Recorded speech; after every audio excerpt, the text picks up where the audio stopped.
así como uno debe sentirse en la presencia del Señor.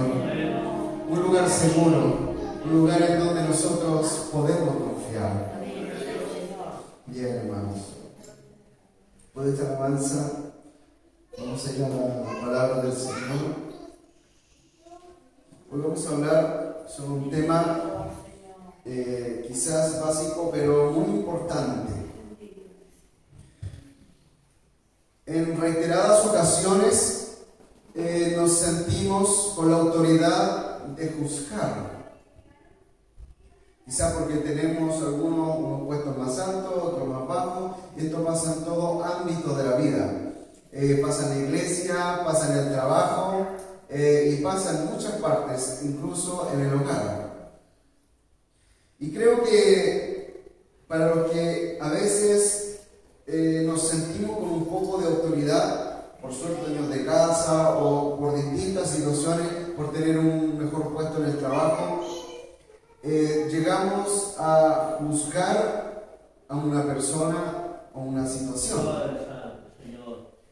Y vamos a llevar este ámbito a la iglesia. La palabra del Señor hoy nos está en Romanos capítulo 14 del 1 al 4 y dice lo siguiente: recibid al débil en la fe, pero no para contender sobre opiniones, porque uno cree que se ha de comer de todo, otro que es débil come legumbres. El que come no menosprecia al que no come, y el que no come no juzgue al que come, porque Dios le ha recibido. ¿Tú quién eres que juzgas al criado ajeno? Para su propio Señor está en pie o cae, pero estará firme, porque poderoso es el Señor para hacerle estar firme. Amén. Amén. Entonces vamos a hablar sobre esto. Bueno, el tema de no comer o comer se da, ¿no es cierto?, se remonta en la antigüedad, donde hay animales que se sacrificaban a ídolos y, ¿no es cierto?, después esa carne se consumía, se comía con las personas, ¿no es cierto?, los adeptos o las personas que estaban celebrando tal celebración, ¿no es cierto? Entonces se sacrificaba algún ídolo, no sé, puede ser esos ídolos o dioses griegos, ¿no es cierto?, cualquiera de ellos, y después esa carne, ese animal se compartía para todos los que estaban en la fiesta. Entonces, primero quisiera hablar sobre el sistema religioso en el cual uno vivió hace mucho tiempo. Yo desde que tengo uso y conocimiento que he estado en la iglesia, no siempre estuve como debería estar, pero llegó un momento en que tuve que tomar una decisión para poder, ¿no es cierto?, estar firme en el Señor. Tomar una decisión de alejarme del pecado, de alejarme, ¿no es cierto?, de todo lo que no me convenía. Entonces, viví un proceso en donde vi muchas cosas que la verdad es que no están bien dentro de las iglesias. Y va con relación del juzgar. Bien, nosotros en ese proceso que vi muchas cosas, muchas leyes o cosas que imponen las personas, los pastores, las denominaciones, códigos de vestimenta que no van al caso, ¿no es cierto? Muchas cosas como no ponerse aros, las damas no cortarse el pelo y cosas similares. Cosas religiosas que la verdad es que lo único que hacen es sacar a las personas de la iglesia y que no competen, ¿no es cierto?, con la eternidad que hay en el alma. Gloria a Dios. Bien, la apariencia, vamos a hablar un poco sobre la apariencia. La apariencia me dice que tengo que vestirme de tal o cual forma, que tengo que cuidar mi boca y mis acciones solamente en ciertos lugares y momentos, que nada o que nadie por nada del mundo se tiene que dar cuenta de mis errores o de mis pecados. Hermanos, esto se llama vivir de apariencia, porque yo muestro lo que me conviene o lo que yo quiero que las personas vean. Eso quiere decir que usted en la iglesia es de una manera, pero allá afuera se comporta de otra. Eso es vivir de apariencia. ¿Y por qué lo digo? Que vamos a analizar el texto bíblico que hemos leído. La primera frase que aparece, ¿no es cierto?, es ¿qué significa recibir al débil en la fe? Esa es la primera frase que aparece, ¿no es cierto? Recibir al débil en la fe. Bien, la palabra griega recibir se refiere a una aceptación personal y voluntaria entre unos y otros. Se dan cuenta que a veces en las iglesias, esto no debería pasar en las iglesias, pero pasa. Y las personas a veces dicen, a este lo mastico, pero no lo trago. O sea que yo acepto a la persona, pero hasta ahí nomás. Y eso está dentro de lo que vamos a analizar hoy. Recibir al débil en la fe. Porque muchas veces nos creemos más espirituales. Y el espiritual es el que tiene paciencia al débil, ¿o no? Pero muchas veces pasa lo contrario. Que el que se cree más fuerte empieza a juzgar al más débil porque lo ve haciendo cosas ilícitas. ¿No es más fácil orar por él? ¿No es más fácil presentarlo delante de Dios para que Dios le salga verdaderamente al encuentro? Y creo que eso es algo que todos vivimos en el Evangelio. Porque yo también alguna vez hubieron personas que tuvieron que orar por mí para que yo me acercara bien al Señor, para que yo verdaderamente tuviera un cambio. Pero pasa lo contrario, que las personas que deberían, ¿no es cierto?, ser maduras, empiezan a juzgar mucho la vida del más débil. Débil en la fe quiere decir, cuando hablamos de personas débiles en la fe, hablamos de personas incapaces de apartarse de la religiosidad a veces. ¿Qué quiere decir esto? Que la persona, ¿no es cierto?, vive en un sistema religioso que, por ejemplo, no le permite, por ejemplo, salir con pantalones afuera, porque es pecado. Que no se puede teñir el pelo porque es pecado. Porque no se puede poner aros porque es pecado. Porque en alguna iglesia usted sabe que hay que ponerse velos. Y si no anda con el velo, él es pecado. ¿Hasta dónde llegamos eso? Porque si fuera por eso no hay límites. ¿Hasta dónde llegamos con eso entonces? A eso se refiere que un débil en la fe no es capaz de ver qué es algo religioso y cuáles son las cosas espirituales. No lo distingue. Porque Dios aún no hace un cambio radical en su vida. Aún no es un hombre nuevo. Aún tiene que caminar en esa dirección. Después, ¿no es cierto?, un débil en la fe es una persona que no es capaz de alejarse de los rituales. O también no hace la diferencia, ¿no es cierto?, entre un ritual, por ejemplo, del bautismo, que es muy importante, ¿no es cierto? El bautismo es importante. Amén. El bautismo es muy importante porque es una confesión de fe pública. Yo hago pública mi fe a todas las personas que me están viendo que yo me estoy bautizando. Después tenemos, ¿no es cierto?, personas que, bueno, para terminar el punto anterior, el débil espiritual no distingue si es que es importante o no es importante un ritual. Por ejemplo, casarse es importante. Muchas veces no Pero lamentablemente, si vas a caminar en el Evangelio, el Señor dice que hay que hacerlo. De repente, ¿no es cierto?, se juzgan situaciones, pero porque no se está en los zapatos del otro.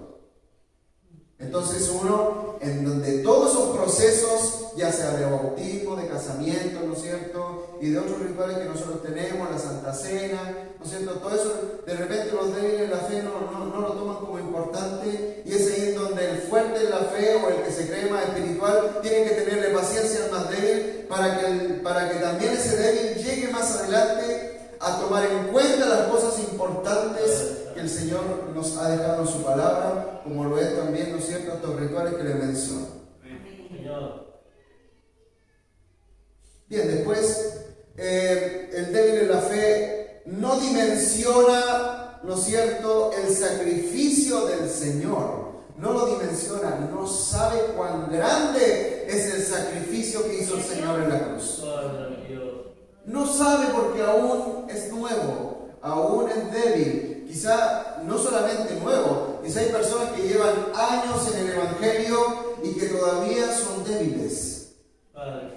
Porque no han entendido el sacrificio ni dimensionan bien el sacrificio del Señor, que va más allá de la ropa, que es algo que, una esencia que está aquí adentro.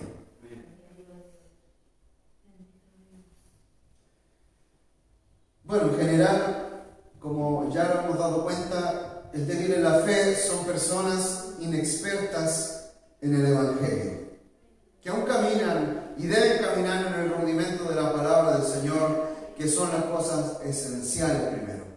Es la base, ¿no es cierto?, de la piedra del ángulo, ¿no es cierto?, que deben caminar, que deben aprender para poder caminar firmes en la vida y que ningún problema les tumbe. Hay dos cosas que tengo que decir con respecto a esto. Una de ellas es con respecto al versículo que leímos. El creyente judío que era débil tenía tanta dificultad en abandonar sus ritos y prohibiciones del antiguo pacto que se sentía obligado a compartir la ley, por ejemplo, como la dieta, como lo que tenían que comer y qué es lo que no tenían que comer. Se sentían con una presión social tremenda, porque después de haber descubierto la verdad de Jesucristo, ¿qué hacían con la ley? ¿Se imagina usted estar caminando en la ley de los judíos, que es bien rígida, y de repente descubrir que había salvación en Jesucristo y que toda la ley se resumía en ama a tu prójimo como a ti mismo y amarás al Señor tu Dios?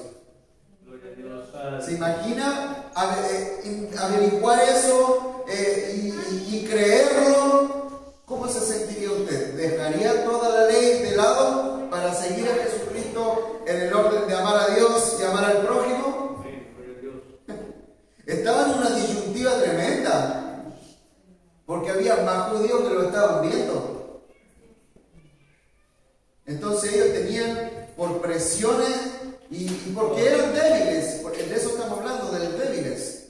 Y como eran débiles, muchos judíos en ese tiempo que creyeron en Jesucristo, entonces se sentían obligados de compartir, ¿no es cierto?, la ley del Señor, en la ley de Moisés, en el sentido de lo que podían comer y qué no podían comer.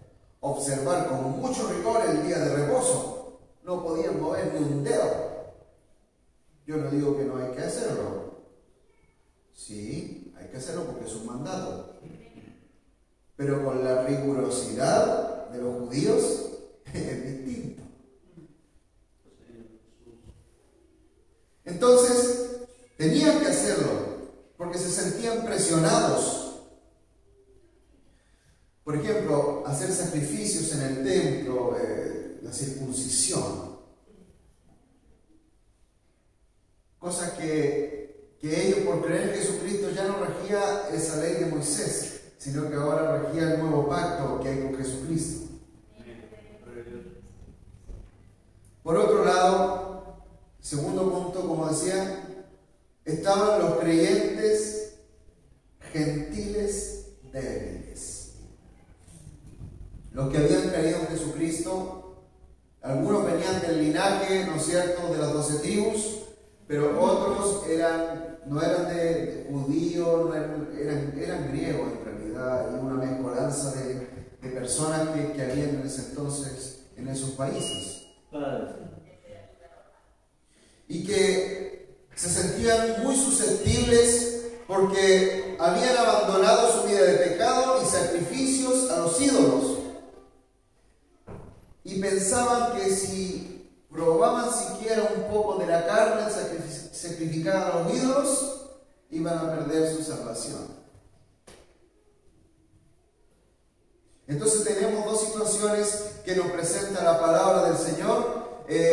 Judíos débiles y gentiles débiles, y ¿no es cierto? Yo la verdad es que no creo, y grábese esto, hermanos, yo no creo en una salvación tan frágil. Yo creo en una salvación fuerte, una salvación inquebrantable, una salvación que Cristo la dio en la cruz y dio una pelea tremenda que como nosotros no imaginamos. Ni el judío inmaduro ni el gentil inmaduro tenía convicción de quién habían creído. Nosotros tenemos la convicción en quién hemos creído. La tenemos porque estamos aquí.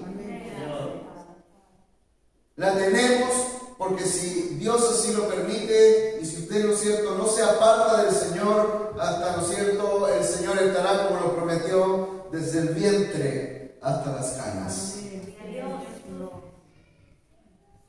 En 1 Corintios 8, del 1 al 13, dice lo siguiente: en cuanto a lo sacrificado a los ídolos, sabemos que todos tenemos conocimiento. El conocimiento envanece, pero el amor edifica. Esta es la primera señal que Pablo nos da.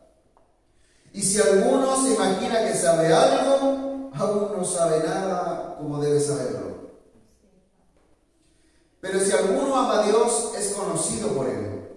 Acerca, pues, de las viandas o de la comida que se sacrifican a los ídolos, sabemos que un ídolo nada es en este mundo, y que no hay más que un solo Dios, pues aunque hayan algunos que se llamen dioses, sea en el cielo o en la tierra, como hay muchos dioses y muchos señores, para nosotros, sin embargo, solo hay un Dios, un Padre, del cual proceden todas las cosas, y nosotros somos para Él. Y un Señor, Jesucristo, por medio del cual son todas las cosas, y nosotros por medio de Él. Pero no en todos hay este conocimiento, porque algunos, habituados hasta aquí a los ídolos, comen como sacrificado a ídolos, y su conciencia, siendo débil, se contamina. Si bien la vianda o la comida no nos hace más aceptos delante de Dios, que quede grabado esto, pues ni porque comamos seremos más, ni porque no comamos seremos menos. O sea, a Dios no le importaba eso. Pero hay algo importante que ahora dice.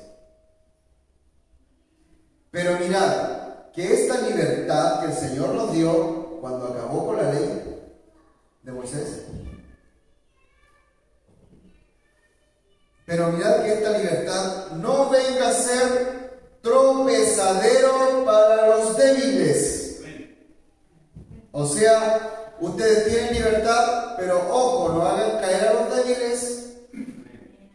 Porque si alguno te ve a ti que tienes conocimiento, sentado a la mesa en lugares de ídolos, la conciencia de aquel que es débil no será estimulada a comer de lo sacrificado a ídolos. Y por el conocimiento tuyo se perderá el hermano débil, porque en Cristo murió. manera, pues, pecando contra los hermanos e hiriendo su débil conciencia, contra Cristo pecáis. Por lo cual, si la comida le es a mi hermano ocasión de caer, no comeré carne jamás, dijo Pablo, para no poner tropiezo a mi hermano. Bien, vamos a poner un ejemplo para esto. Voy a poner un ejemplo. En la palabra del Señor no aparece que uno no se pueda servir un vaso de vino. Eso es antibíblico. El que dice que no se puede tomar, eso es antibíblico. Jesús lo hizo. Y está la evidencia de la palabra del Señor en muchas ocasiones. Incluso en la Santa Cena. Entonces, voy a poner ejemplo. Si una persona se sirve un vaso de vino en el almuerzo, pero tenemos invitado a un hermanito nuevo en el Evangelio a almorzar, y el hermanito ve el vasito de vino, entonces el hermanito que es débil y que todavía no entiende estas cosas, que hay un límite para beber eso, que se tiene que beber con medida, que no son 2, ni 3, ni 4 vasitos, es uno para, ¿no es cierto?, cenar o para almorzar. Entonces el hermanito va a creer que se puede tomar vino, entonces está la papa, el hermanito le va a poner, ¿no? Y quizás va a caer en el vicio. Esto es lo que está diciendo la palabra del Señor. Cuidado con los que tenemos conocimiento. Tenemos que cuidarnos de no dañar la débil conciencia de los nuevos, la débil conciencia, ¿no es cierto?, de los hermanos que a veces llevan años en el Evangelio, pero aún son débiles. Cuidado. Nos damos cuenta que cuando vivimos en una iglesia llena de sistemas religiosos, no nos sentimos libres. Porque, a ver, voy a mencionar un ejemplo. Cuando uno anda, por ejemplo, una hermanita anda en la calle, hoy que el pastor la veo con pantalones, después la llama terreno cuando llegó a la iglesia. Oye, hermano, ¿por qué andaba con pantalones? ¿Está prohibido eso? ¿Te sientes libre de andar por la vida? ¿Te sientes prisionero del Evangelio? ¿Te sientes prisionero del sistema religioso? Pero el Señor tiene una salvación mucho más profunda que eso. Cristo nunca impuso reglas superficiales para que le sirvamos. El hombre ha puesto barreras y limitaciones a la vida del creyente, haciéndole creer que con un buen vestir, un buen hablar, un buen pasar en la vida es suficiente y que está bendecido por Dios. Pero Jesucristo va mucho más allá que esto. Jesucristo no le importa, ¿no es cierto?, como dice la palabra del Señor, no le importa si eres mujer, si eres hombre, si eres blanco o eres negro, ¿no es cierto? No le importa eso al Señor. O como dice la palabra, si eres esclavo o si eres libre. No le importa, porque al Señor le interesa salvar tu vida. A Dios no le importa si anda con pantalón, si anda con falda. Obviamente que en ese tema también el cristiano debe ser prudente. No te van a poner una falda hasta aquí, ¿no? Todo se hace con medida, todo se hace con prudencia. No se va a poner un pantalón que poco menos, no sé, se vea todo. Mejor anda sin nada. Sí, po. Si todo debe hacerse con prudencia. Eso el Señor no dio código de vestimenta, el Señor no dio nada de eso. Por eso el cristiano maduro debe ser prudente en lo que se pone, prudente en lo que se sirve, que son dos temas que no se hablan en la iglesia porque a veces son un poco vetados. Pero nosotros debemos hablar con libertad. No podemos andar ocultando, ¿no es cierto?, estos temas que a veces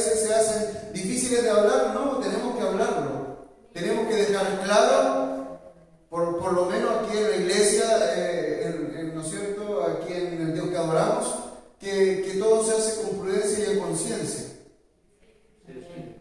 Los hombres dicen, tienes que verte de esta manera, ¿no es cierto? Los que les gustan vestirse etiquetado, yo no digo que está mal, está bien, pero a veces es una imposición y ahí está mal. Ahí está mal. Tú puedes venir, ¿no es cierto?, con corbata, no hay ningún problema, etiquetado, puedes venir de gala y no hay ningún problema. El problema está en cuando te lo exigen, porque el Señor no ha dicho nada de eso. Tienes que verte, ¿no es cierto?, de esta manera o pensar de repente de tal o cual forma. A veces algunos pastores lo hacen. Empiezan a transformar la mente de la persona para que piensen o sientan de cual o tal forma. Aquí hay otro tema controversial. ¿Tienes que dar el diezmo o estás maldito? ¿Cierto? Porque en la ley de Moisés, ¿no es cierto?, también en la ley que regía el pueblo estaba este tema del diezmo. Nosotros creemos en el nuevo pacto. Nosotros creemos en la iglesia antigua de los apóstoles, que las cosas se hacían mediante ofrendas, mediante donaciones. Creemos que el diezmo no es para hoy. Y todo lo que se haga, todo el avance que se haga, si se ayuda a las personas, se va a hacer con, ¿no es cierto?, como propuso el Espíritu Santo en sus corazones. Donando, ¿no es cierto?, lo que ustedes estimen conveniente o como el Señor le puso en su corazón. No por una imposición, porque imponer es fácil y en muchas iglesias se hace. Les imponen a los hermanos. Incluso les imponen, ¿no es cierto?, que las ofrendas no deben ser menores de 1,000 pesos. Y yo lo he escuchado. Así que cuidado con eso igual. Y así, hermanos, tantas cosas que se han impuesto en las iglesias como sinónimo de salvación. Porque ese es el otro problema, que las iglesias, en general las religiosas, hacen entender estas cosas humanas de cómo te viste, ¿no es cierto?, que si bebes te va al infierno, si no, ¿no es cierto?, diezmas, estás maldito. Todas estas iglesias hacen ver todas estas cosas superficiales como un sinónimo de salvación. Como que si no lo hicieran, te va a ir al infierno. E incluso las donaciones, hermano. Yo sé que esto es como propuso el Espíritu Santo en tu corazón, pero imagínate, tú no tienes nada para comer. ¿De qué es lo que vas a dar? Y yo, ¿por qué le digo un ejemplo? Porque yo vi un ejemplo muy de cerca. Que a los hermanos se les exigía, ¿no es cierto?, diezmar, y la hermana no tenía nada en la casa. Hermanos, cuidado con estos temas, porque lo ponen como sinónimo de salvación. Y si la iglesia lo pone como sinónimo de salvación, la gente va a pensar que es un sinónimo de salvación, que si no lo hace, se va a ir al infierno.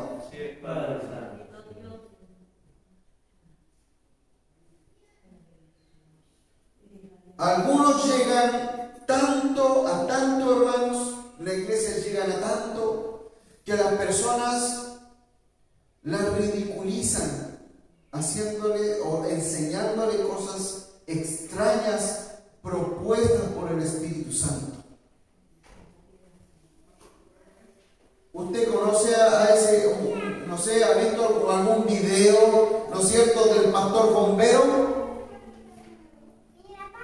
¿Ha visto por ahí en YouTube videos, ¿no es cierto?, de algunos pastores que hacen ridiculeces propuestas por el Espíritu Santo? En una plataforma, ¿no es cierto?, el pastor tiene una manguera y empieza a mojar a todos los hermanos porque el Espíritu le dijo.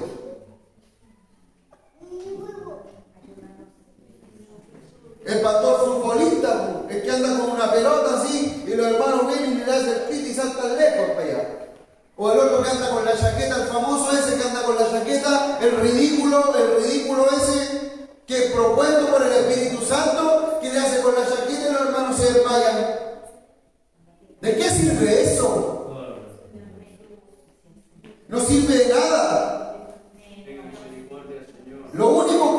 manchar el Evangelio, manchar a Cristo, manchar la sana doctrina. Eso es lo único que hacen esos pastores, porque tienen a la gente engañada.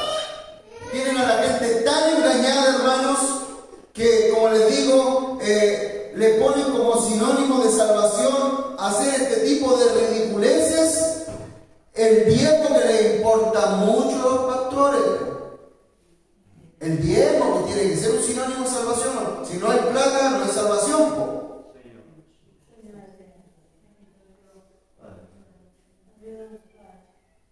Ayúdenos, Padre, ¿no es cierto? Bien.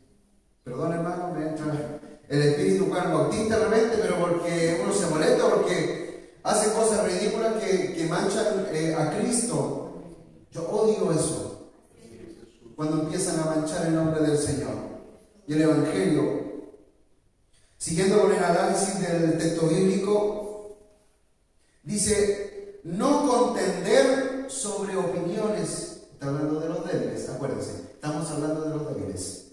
No contender sobre opiniones con ellos. El creyente maduro no tiene que someter a juicio el pensamiento o conducta de un creyente inmaduro, pues esta persona aún vive los rudimentos de la palabra, aún es nueva, no tiene que poner a juicio su pensar. No, es que yo creo que se abusan en la iglesia y uno tiene que estar yendo. Hermano, es para tu beneficio. El Señor no te necesita, tú necesitas a Cristo. Amén. Pero los débiles no lo entienden, las personas nuevas no lo entienden, que necesitamos a Cristo. No es algo de querer, lo necesitamos. En el versículo 3, en el texto que hemos leído, habla sobre el menosprecio. El menosprecio, hermanos, equivale a un juicio, porque se aplica a alguien que yo considero pecador o falto de dignidad, sin valor o por menos valor. Eso es el menosprecio. Por lo tanto, equivale a un juicio. A veces menospreciamos a los débiles. No lo menosprecies, hermano, porque el día de mañana puede ser mucho más grande que tú. Y gloria a Dios si es así. Amén. Por eso Pablo luego dice en el verso 4: ¿quién eres tú para juzgar al criado ajeno? ¿Alguien lo puso en lugar de poder? ¿Cristo lo puso como juez a nosotros? Por último, el criado o la persona débil tiene un Señor que lo juzgue. Y ese Señor se llama Jesucristo. Y ninguno de los demás tiene autoridad para juzgar. ¿Sabes, hermano? En el fondo, lo principal de esto es cómo te evalúa Cristo. Y déjame decirte que en el juicio de Cristo no tienen en cuenta las tradiciones humanas, ni las preferencias, como lo mencioné, el cómo te vistes, si puedes o no puedes ofrendar a veces, si cantamos rancheras o cantamos baladas, ¿no es cierto? Eso no va a estar en el tribunal de Cristo. Si tocamos la mandolina o tocamos solo una guitarra. Cristo no vino a imponerte este tipo de cosas tan insignificantes. Cristo vino a salvar nuestra alma. Y yo creo en una salvación inquebrantable, no en una salvación frágil, que si yo me pongo falda o me pongo pantalón voy a ir al infierno. Yo no creo en una salvación tan frágil, porque Cristo, ¿no es cierto?, es el poderoso, ¿no es cierto?, que venció en la cruz con todo poder y autoridad, en una salvación inquebrantable, en donde su sangre, hasta el día de hoy, la sangre del Señor tiene poder para salvar hasta el más pecador de este mundo. Lo único que nosotros debemos cuidar de nuestra vida es que nosotros somos como la luz de la aurora, que va en aumento mientras el día se se hace perfecto. Es por eso que nosotros no nos debemos quedar atrás, debemos avanzar y, ¿no es cierto?, a una adultez espiritual. Deja que Dios cambie tu vida, no las imposiciones humanas. Porque hay alguien que juzga, como dije, y ese no es el pastor, no es el hermano, no es la hermana. El único juez que es digno de juzgar se llama Jesucristo. Amén. Entonces termina la prédica. Quisiera pedir, ¿no es cierto?, a nuestro pastor Benito que pase a este lugar y también haga una oración para darle gracias por esta palabra. Amén.